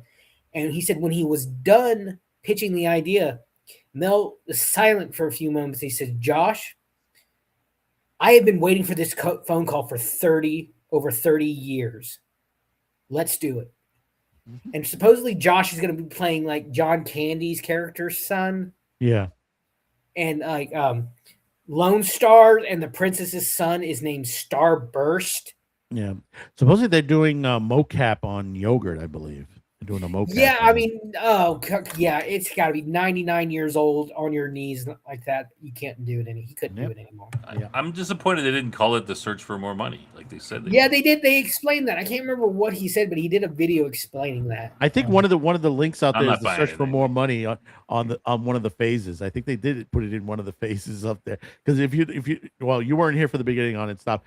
They did this whole board throughout the entire hall. They just like was going in different directions and different arrows. It said this movie here, this movie there. They're all over the place. They were just like, what was it? There were up to 10 phases. Josh Gad's like, we have enough content to last till 2038. No, 2149. I thought he said 2149. Yeah, 2038. Yeah. Still, it's glad somebody's got a plan. It has always got a plan. But I love that Spaceballs, the video game, then right above it. Wait, it was like Spaceballs, the IMAX cut. Spaceballs, the next game. Spaceballs, the mascot. You'd think the video game and the next game would be switched. What was that?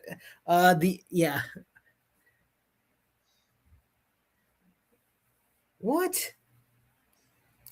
I don't get it. But I'm looking forward to this movie. Spaceballs. The producers, the musical, not the original. Robin Hood Men in Tights, Young Frankenstein. 80s and 90s was like peak, and into the early 2000s was peak Mel Brooks. Mm-hmm. Dracula, Dead and Loving It with Leslie Nielsen in it. So good. If you want to see a good one, you got to see one of his originals is The 12 Chairs. Frank Langella, Ron Moody, Dom DeLuise, and a small little Mel Brooks in part for Mel Brooks in there. That's a good movie. It was based on a Russian story, about the Russian aristocrat that basically now he's been deposed, and his family hid the last of his fortune in 12 chairs. That when the communists took over, everything that the czars had became part of the people. So everything was separate. The furniture, the clothes, and everything like that. So they're running around Russia. Frank Langella plays a con man. They're running around Russia. Trying to find these 12 chairs, and Dom DeLuise plays the priest who took the last rites, and the last rites is he was told of it, so he's running around too looking for these chairs as well. He's like, God, but there some other things that are some controversial things that happened at the con itself. We're going to end with this. if you haven't heard the revolt at Hall H, if you haven't heard this, what happened? Basically, when you do the Hall H stuff, you have to go like a day or two in advance, get a wrist ticket, wristband, and that normally takes about like 10 hours just to get it because you're waiting on a long line. Then come back on Saturday, if it's a Saturday one, at 7:30 in the morning, and you're guaranteed to get a seat. And you're done in different levels. You level 1, level 2, level 3, depending on what's on your your wristband says. Well, it seems like they were crowded. Yeah, you have to remember, Hall H holds about 6,500 people. Over 500 people were left out in the cold to the situation, and it got ugly. There was like a town hall afterwards. People were screaming, and then it's out on YouTube on there. People said, "I'm not coming back. I'm not coming back." They were saying, some people saying like, "Hey, New York Comic-Con does it better." You guys could have put monitors out, and they're like, "Well, the logistics of it." And it's like, no, New York does it. And the funny part is, Campia said it best the other day. Guess what's across the street from the convention center? A 40,000 seat arena that they could have leased that out and used that and added more people there to just to celebrate, Marvel. And the thing about it is, this Marvel thing was only a half hour long. One of the shortest, panels ever, especially for Marvel. I got to say, these people are crazy, man. You spend a whole day waiting in line, 10 hours waiting in line to get a wristband, and then go at 7:30 in the morning and wait in line all day for a half-hour show for a movie that is probably going to be mediocre, which has got lots of problems with it. I mean, it's crazy. Yeah, and the thing about it is, Ryan, we showed that at the beginning. Ryan Reynolds running around as Deadpool from the was it not X Factor? Trying to remember the team on Greypool. Yeah, Greypool on there. But the people outside, no water, bathrooms. They didn't even have porta potty. No porta potties. You had to go across the street to the Hilton to go to the bathroom. And you basically no apology given by freaking the Comic-Con company. It was just all pure excuses to that point. I don't know. I got to say, I mean, the fans put up with this behavior. They're only going to keep doing it. They expected to have their contracts. When they bought a wristband, they entered a contract with the convention, and the convention fucked up. If anyone has the money, I would love to see some lawsuits. It's probably going to happen. It's most likely because the way people were talking. I mean, even some media groups didn't end up in there. Chris Gore was supposed to be in there, and didn't make it. One of the first times he didn't make it to Hall H. He said he's made it many years in the past. Something happened here. Because I heard the video. I was watching the video last night. It was about 20, 30 minutes long. And the excuses that the con was making, they were like, well, people stayed from the last Hall H. Bullshit. I know for a fact when one panel ends, especially large panels like this, they empty the room first. Mm-hmm. And they do a quick cleanup, whatever there needs to be, and then they set up for the next panel. The smaller rooms, understandably, some people do stay. Long as there's no line, you can stay. The big panel rooms, no. You are asked to leave. Hell, I worked at a movie theater, and if I saw someone too early in a movie theater, I either asked to see their ticket or asked them to step outside of the theater, go back out in the hall. Because one, I had to clean up, and two, I didn't know if you were still sitting here from the last movie, so I had to find that out. Yeah, there were people standing in the front of the line that have been on the front of the line since 7 a.m. Considering how hot it was that day. Yeah, Dave says it, but they knew they knew they gave out wristbands for that specific presentation too. Yeah, if you're assuming that there was 6,500 seats, and Right. they only gave 6,500 wristbands out, like you're assuming they didn't make the mistake of giving out too many. Well, then what do you think? What do you think happened? And the thing about it is, some people were saying that there were counterfeit ones as well. I would suspect that there's been some negative stuff about this Avengers Doomsday out there. I bet they sent in some of their own. Thank you. I'm glad somebody else put in a bunch said it. of. Yeah. They put in 500 or whatever of their shill types in there, and they squeezed them in there. I don't think they needed to do it because I think this crowd was pretty. They were hyped. They were already hyped for it. Yeah, they were hyped for it hyped. already.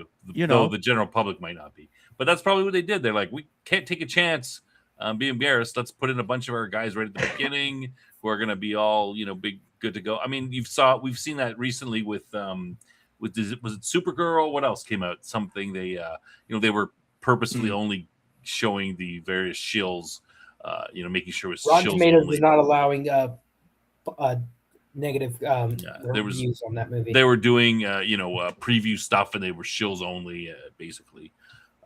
That kind of thing. So I would suspect they threw a bunch in at the last minute on this, and probably the company didn't tell the Marvel or whoever didn't bother mentioning it to the to SDCC because there'd be problems, and they just wanted to make sure that everything what do they care? They want to make sure that things go well, right? If they get a bad bad press for this, people were booing and they were upset, blah blah blah.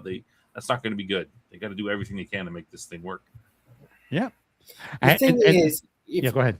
York, whatever his name is completely right. A few hundred yards from Hall H, you have a fucking stadium. 40,000 capacity stadium. I think that's a bit of Petco Stadium, overkill. the Petco Stadium. It's That would have looked awful. Being say you got 10,000 people in there. That would have had a very terrible look. Dean, they've done it before. They don't. But have they done it on something that fills the stadium? They don't care. Why would I need to? You wouldn't fill the stadium. You could leave it to like about 10,000. You can put in about 10,000 people, and that's it. And put it to the lower. If I'm rows. Marvel, why do I want to rent an entire separate hall for this when I've already paying for this hall or this hall? I'm sure is then you wouldn't be paying both at the same time. You'd be putting more people in the seats. You'd be getting even more. What do you think would be more? Do you think it's more expensive to rent out Hall H at 6,500 people or the neighboring arena? They've done it. They can afford it. Yeah, but they've done it. New York Comic Con has done it. New York Comic Con because of shit like this, Snob. When you they don't piss care. off, wait. Care. As far as Disney are concerned, they had a packed arena. It looked brilliant on their media. They filmed it. They had this great interaction. Roddy Downey Jr. and Ryan Reynolds. Acting out together with each other. Everybody had a blast. Everybody had a laugh. Disney, big tick. We've won. Yeah. They don't care that 500 people couldn't get in and all of that because that's against the Comic-Con people who arranged it, not against Disney. Disney, as far as they're concerned, this was very cost effective. They were in the main event, and they got all this coverage. They're loving it. Yeah, exactly. They don't care. Exactly. No. Dean, that's perfect for them. It's better to have a full, smaller stadium than a huge empty place. Yeah. And the vibe, I mean, I just saw a little bit at the beginning from you, Madman, and it looked fantastic. People were having fun. The energy you had being captured, that you lose in a big stadium where most of it's empty. And the other bullshit I got to say, I was surprised, too, that they had that much of a positive capacity and everybody was that, jazzed about this because there's been a lot of negative online about it. But obviously, maybe... I'm just looking in the wrong places. Maybe there's much more people that are jazzed about this than I thought. And I think this probably was a big boost for Disney. I mean, and Marvel, they've had all these people in here and they didn't get any kind of negative. Everyone was really jazzed about it. Saying that this is negative press right here we're talking about. And you keep saying they didn't get any negative press. They did negative. No, Yes, it's now the media. San Diego Comic-Con might have negative. Oh press. yeah, San Diego Comic-Con. You don't think Disney is not in Marvel is not going to catch any of that shit? No, yes, of course they not. will. No, it's no, they won't. The media. Yes, It's a fucking will. No, they won't. No, hear me out. The Los Angeles media, California media has been running this. Might be funny. It's running as the San Diego Comic-Con's fault. They don't mention Marvel. They don't mention Disney. None of that's been mentioned in any of the articles. They mentioned why would it something be happened Marvel's to fault? the convention center's getting blamed, and the Comic-Con company's getting blamed. Disney doesn't give out. Marvel doesn't give out the bracelets. Now I think they probably sabotaged it. They probably snuck in a bunch of their own guys. It's probably their fault. They probably sabotaged But it doesn't matter. Yeah. It's But the thing about it is, we need a lawsuit for this to happen. We need a lawsuit for this to happen to fully get to the height. And that won't matter either, because by the time a lawsuit gets through, Avengers Doomsday will be Secret Doomsday Wars will be out. It'll get who cares, expressed. right? Who cares? Oh, you got I mean, and really, these kind of lawsuits, you got to prove damages. What are you going to say? Oh, I sat in line for an hour. No, you don't. 10 You have hours. to prove breach of contract in this kind of thing. It'd be more of a breach of contract. I don't know. Breach of contract. Because they're wearing a wristband. They're wearing a wristband. When you buy a ticket or anything, you are entering into a contract with Did they buy it? Do they have to pay for these wristbands? Yes. So they get their money back. How much were Then they're not giving the money. They're not giving any money back. Well, let's say they sue and they get the money back. They get basically money back. Then they sue. That's what I'm saying. Someone needs to sue. So next time this shit doesn't happen. How much do they pay? $10-$20 for these? Like, it's not. Are you kidding me, snob? I don't know. I'm asking. The Hall H for the biggest event. How much did they pay then? Tell me. Let me look it up. So you don't know? All right. It doesn't matter. Yes, it does matter, snob. They get that paid back. Marvel doesn't care. Of course, it doesn't matter. The wristbands are completely free. Oh, okay. There we go. There you go. No. What is how much? But still, how much damage the price is you of the ticket claim? also. Plus, also they had to wait 10 to 12 hours online. I know, to but get them, what's your time worth? What's your time worth? Yeah, try to prove that. Yeah, you but had also to have a valid con badge, so you needed to have entered the con itself. So that's the cost you're paying is for that ticket. But also, you're not getting. You're getting the. But the wristbands, they say themselves, even online, that if you have the wristbands, you're guaranteed a seat at Hall H. And it's the time they spent queuing, between 10 and 24 hours queuing for these wristbands. And that's what people are angry about. It's their time wasted when they could have been enjoying the convention. And I'd be mad too, but you're gonna go to court, you're gonna have to try to prove how much your time is worth. Yeah. And that sort of thing. You know how litigious America is. There are lawyers who, if they felt there was a case here and they could make a lot of money, they'll be representing these. I just don't think you're gonna make a lot of money. Yeah, I don't think. The fan, lawyer will be making the money. The lawyer will be making the money. I'm going to say, but let's move you away waited from in line. You didn't get it. Yeah, Too let's bad. move So away sad. from this Maybe because next I want to year. put this on I want to put this on a special episode separately. We'll talk about this again. I do want to bring this up. Great thing is the costumes at Comic-Con, and I'm going to show you what I think is the best costume at Comic-Con this season. Oh, that's cool. I think that was the best costume. Is guy in a wheelchair as the boat from One Piece. That is cool. On the sunny. Oh, that is beautiful. So that's well done too. Yeah, it is. It is. It's very well done. You have to see it moving. It's like holy shit! It moves. It's not staying in one position. It is literally he is moving across in the con. I mean, I've seen some great stuff out of the con. This is the best that I've seen in a long time on there. So let's move on out of the San Diego Comic-Con and let's move into bigger news. Of course, the box office. But first thing I want to bring up, last night, Spider-Man Brand New Day was the red carpet premiere. Of course, everybody showed up. And this happens to be one of the craziest dresses I've ever seen. Who is that? That's Zendaya. She always dresses in weird costumes for these events. Remember the one for Dune where she had like the transparent backside? she just. I like her. It doesn't look like her face. Is that her face? Yeah, it is. It's her. It's not an AI or anything a like lot that. of makeup, I think. It's a lot of makeup she's wearing. Yeah. I liked her in like. I think it's just getting too much of her, that kind of thing, and that's. How does she sit down? That's a good question. So that was kind of like a bit of an excitement last night seeing that and everybody else, and we'll talk about Spider-Man in a little bit, but let's get into the box office. Obviously, in fact, let me bring up my notes on that.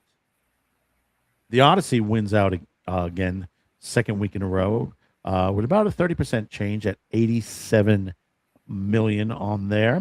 We're reaching where we are at right now. Hang on, let's see. We're just over 600 million now worldwide. 666. 666. Yeah. Do you know what? The Odyssey just seems to have found legs and is going for it. Either the hype train has really worked, or everybody's saying that it is a terrible movie, have kind of got it wrong, and it's resonating with the audiences. I don't know. I've heard so much both sides of the story on this one. I've always tried to remain in the middle. If you remember, when I looked at this, I said, the Odyssey, I think this has got the legs to keep going.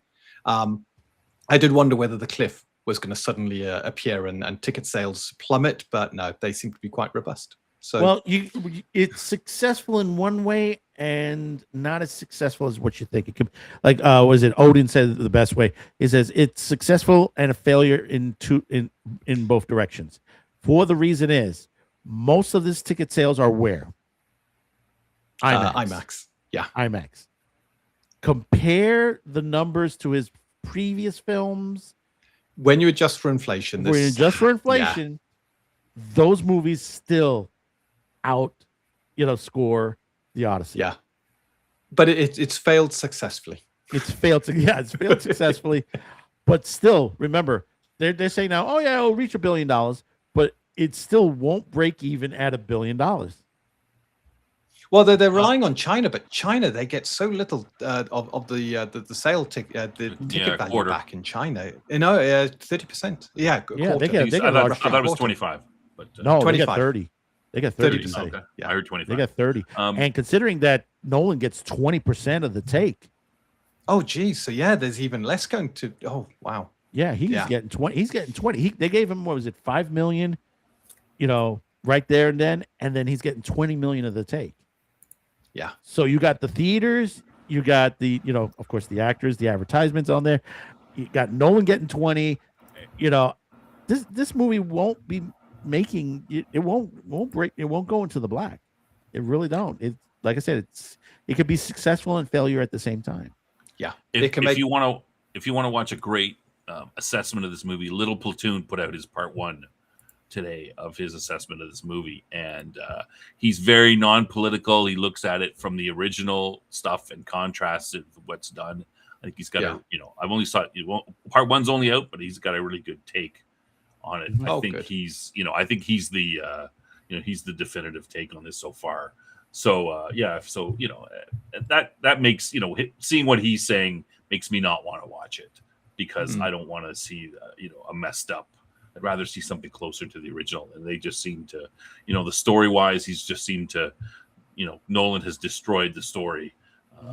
It seems to me, but it's still, people still like the spectacle and stuff. I mean, that's what I think. That's why they're saying it. Most of the reviews, even from people who love it, are saying, "Oh, the spectacle and stuff." They're not saying the story's great or anything. So no, it's become a popcorn movie. It's just great special effects, and that's it. Yeah.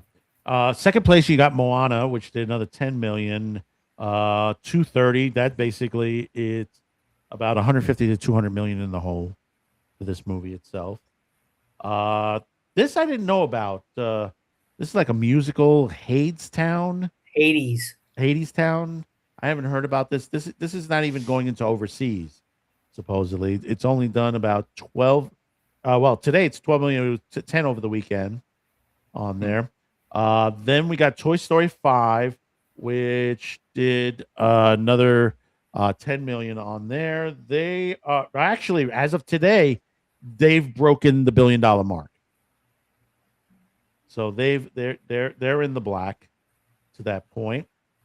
Minions and Monsters did another it's like 9.6, which basically they're at 415. They might make hit the black on this. They're almost there. They'll probably hit it, but before the end of the summer. To that point, and yeah, that's the number 5. But here's the number thing. I don't know if anybody has the numbers up on there. Number 10 in the box office.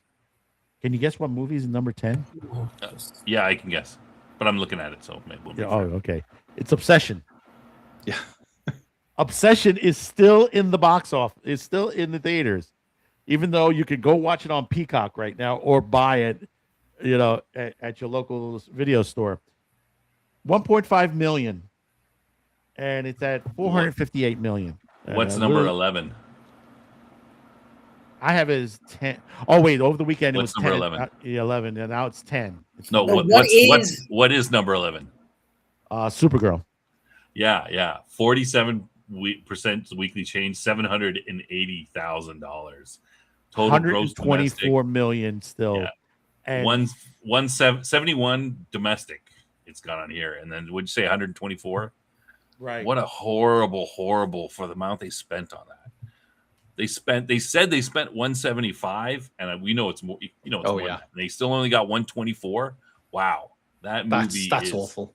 That is worse than I could even ever believe. $250 million loss. Yeah, easy in the back. I don't think they're even going to make it back through licensing to streaming services and stuff like that. I think it's. Oh no, who's gonna? I mean, when it comes out on DVD, I'll go to the library and I'll borrow it just to see how bad it is. But they're not gonna make it. I'm surprised it hasn't hit X. Everything else has hit X. As someone's been uploading some of these movies, like the other day, I saw Disclosure Day is on X. Someone's uploading the whole movie. Yeah, the whole movie illegally, and Toy Story 5. That's illegal because Disclosure Day comes out in about a month. Yeah. Supergirl comes out today. I think it's digitally restored. Yeah, it's digital today. So I mean, that's it for you might make a little bit, but next week, what do you think it's going to make? If it's even here's the numbers so far. Believe it or not, we already have numbers for Spider-Man. Oh, Spider-Man numbers are starting to come in. Pre-sale tickets as of today, I haven't got an update on it. We're talking pre-sale 60 million already in pre-sales domestic. 120 worldwide total.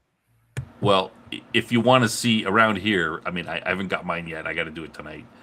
If you want to see the Spider-Man around where I am, even in middle of Alberta, you got to get pre-sales, otherwise you're not going to get to see it. Pretty much, like I'm like, oh, Thursday, no, Friday, no, Saturday, maybe, Sunday, maybe. Well, no, if you're an Amazon Prime member, tomorrow you get to go see it. You can go to the theaters. They have like an evening showing if you're an Amazon Prime customer.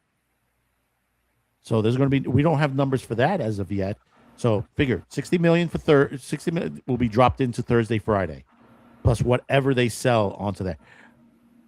A lot of people are pushing that this movie, that Spider-Man could make 800 million in just the first weekend alone. I could believe that. Seems a lot easily. Endgame did 1.2. Remember that. Yeah. Go back to Endgame. Tickets are more expensive now, so I could see it hitting the 800, possibly even the billion, because there's a lot of positivity around this movie, and there's none of the usual political baggage that weighs down other movies. This feels like a feel-good movie, and everybody who's all I've been hearing from people who've seen the previews is that it is just a fantastic, light-hearted. It's not the multiverse kind of stuff that you had in the one previous, but it's just a great movie. So I think when it comes to superhero movies, it might be that palate cleanser you need. Film Threat put out their thing this morning about the movie. They were I'm not going to say mixed. They did have some problems with it, but they were generally positive towards it. The big thing that they mentioned, you can go and watch, but big thing they mentioned is it seems like it's 2 movies. The first movie, and then which is very good, and then the second one, which is kind of a little bit, I don't know. They were very cryptic because they didn't want to give any spoilers. Yeah, but that was their biggest criticism. Was that so? And remember also, there's no IMAX. No, for Spider-Man. They're doing Screen X. They're doing the Dolby Digital. They're doing the 3D, but they're not doing any IMAX screenings. IMAX is jacked up for the rest of the year. You got 2 other movies that are coming out. There's that Hathaway movie that's coming out with the dinosaurs and everything like that. Then Resident Evil behind that. Then Godzilla behind that, and then Dune. Yep. Avengers Doomsday is not even coming out on freaking IMAX either. Don't worry, it's on Infinity Vision, which is even better, and it's made specially for this. They spent a fortune. But think about that for a minute. Think about what next week's going to say. If they hit 800, if they hit anything above 800, I know what the media is going to say. Say, see, people showed up. Wasn't even IMAX pricing, and that's going to slam the Odyssey. Let's see where the Odyssey ends up next week in their numbers. How much of a drop? I'm pretty sure it'll beat. It's going to be. It'll be second place. It will be second place. Yeah, but I think the Odyssey's a little bit baked in though because they've got these IMAX theaters for supposedly sold out for the next couple of weeks. So a couple of months by some reports. Yeah, some reports. So who because everybody's been told you got to see it in IMAX, so people have been waiting, putting it off to see it. So hi, James, how you doing? Hey, James. On there. So we'll see what happens next week. See how things go to that point. It's going to be a big box office next weekend, so we'll see. There's a lot of other things coming out. I saw a little bit of the numbers from Pinocchio on String. It's not doing well at all. It's only done a couple of 100,000 on itself, surprisingly, because Robert Englund's in the movie. I'm surprised it didn't do more than that, but of course, this happens on some movies. And like I said, Spider-Man going to be the big thing. It's going to be the big major thing. And the thing about it is the post-credit scene. Supposedly, it's going to be a big post-credit scene, which will lead to Doomsday. Yeah, that's the rumor. Doomsday post-credit scene. So yeah, so we'll see what happens on there. So Dean. Yes. In about an hour, you're going to be coming on. Oh, we are. And we have Graph Paper Architect, I believe, with us. We are looking at answering the question, our view on what is an indie when it comes to tabletop role-playing games. We got facts, figures, and everything. So pop across, discuss it with us, disagree with us, agree with us, but become part of that conversation as we look at what is an indie and does the industry need stratospheres of indies to differentiate the person in the garage with a couple of other people helping to compare to the small little business or the big corporate. So in an hour's time, come across to Evereye Games and join the conversation. And link is in the description on there. Outpost, I need your question for Dean. Yeah. Is it Dot or Feather which you're doing? Which one? Which Indian? Which Indian? Oh God! Dot or Feather. Don't get him arrested. Oh, that's terrible, Snob. Terrible. And on Wednesday, I'll be appearing on something, but Snob can cover that one. And Outposts. Nope, go to Snob. Go. There's a lot with Snob. No, go on because I'm having trouble bringing up, getting what you wanted. Okay, hang on 1 minute because I'm trying to go there myself. Give me a second. Here. I got it now. You got it now? You got it now? I think yeah, just send it to me and I'll put it up. It's in private chat. I have in about 30 minutes premiering a trailer review for Lanterns. And then next I will be doing, hopefully within the next day, a trailer review for Doomsday. And that's all I got in the pipeline right now. Let's see. But I liked some parts of the Lantern trailers. Some parts are like, yeah. So tune in about half an hour. Yep. Find out. Find out in half an hour. 6. Yep. And then, of course, Sunday. Bad News Bards live. Don't know what they're doing this week. Death Angel Shadows and Cam. They'll have probably another great show for you. They've had some great guests the last couple of weeks, so do tune into that. Jason is back. It's Sci-Fi for Me TV. I don't know if he's doing another one tomorrow. I think most likely, probably. He's got a new setup. He's changing things around, so he's got a new look to his setup on there, and he's just adding more wires and everything like that. So do check it out. Today's show was really good. He goes into Comic-Con as well. We didn't talk about Star Trek. Do check his out. He goes a little bit in depth in the Star Trek talking about the Star Trek panel itself. To this phone. And Snob, what do we got? You can never have too many wires. Yeah. Babylon 5 tomorrow. Check us out. We're doing Atonement. Episode 9. We're going to come talk about Atonement. Join us and see if we liked it or not. I haven't watched it yet. I got to watch it tonight. It's a better episode than last week. Better. I thought last week was that bad, but it's the worst. I know most people didn't like it, but yeah. But I'll check it out. See this one. Come see us. I'm sure we'll have. Jeff's still in the chat. We have Merle Rasmussen, the TSR legend and veteran creator of Top Secret. That's going to be an interesting. Should be good. That should be really good. So, guys out there, if you know to that point, do check it out. What does it say? Yeah. After the last episode, they need to do an atonement. Jeff didn't like the last episode. He didn't like it. He gave it a 3. 3. Wow. 3 out of 10. I was like, I gave it what did I give it? A 6 or 7? I think maybe 6, something like that. He gave it a 3. He was way lower than everybody. And also, we have 2 pop-ups coming up on Snob's channel.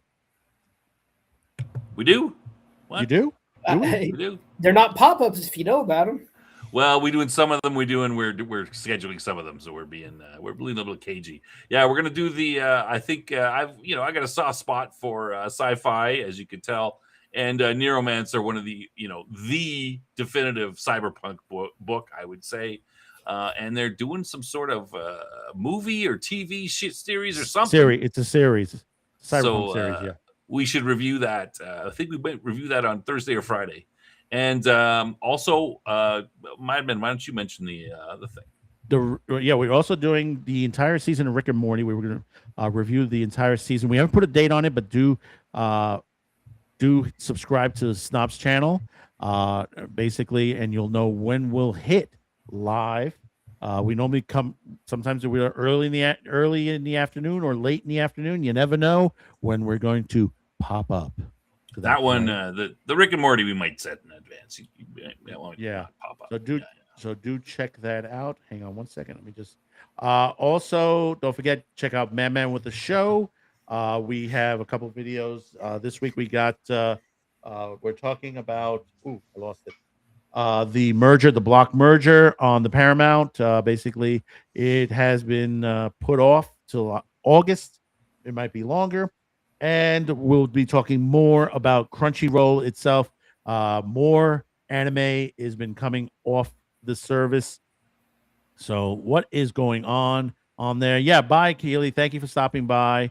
And what does he say? My nick comes from the Neuromancer video game. Okay. All right.